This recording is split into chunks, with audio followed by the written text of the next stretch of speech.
அனைவருக்கும் வணக்கம். என் பேர் எஸ். மகாநதி. நான் 2ஆம் வகுப்பு படிக்கிறேன். நான் இப்ப காமராஜரை பற்றி பேச போகிறேன்.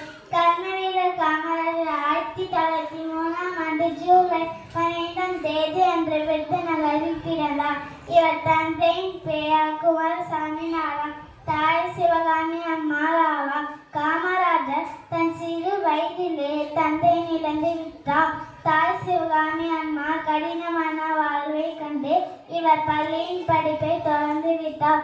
பொருளீட்டும் பொருட்டு தன் மாமாவின் கடையில் வேலை செய்தார். செய்தித்தாள் வாசிகள், பல தலைவர்களின் பேச்சு கேட்பது ஆகியவற்றில் ஆர்வம் கொண்டிருந்தார்.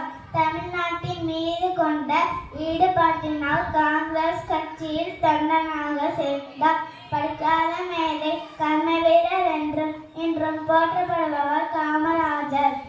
தனது நேர்மையாகவும் கடின உழைப்பாலும் வாழ்வில் முன்னேற்றம் கண்டு தமிழ்நாட்டின் முதலமைச்சராகவும் பொறுப்பு வகித்தார். நாம் அனைவரும்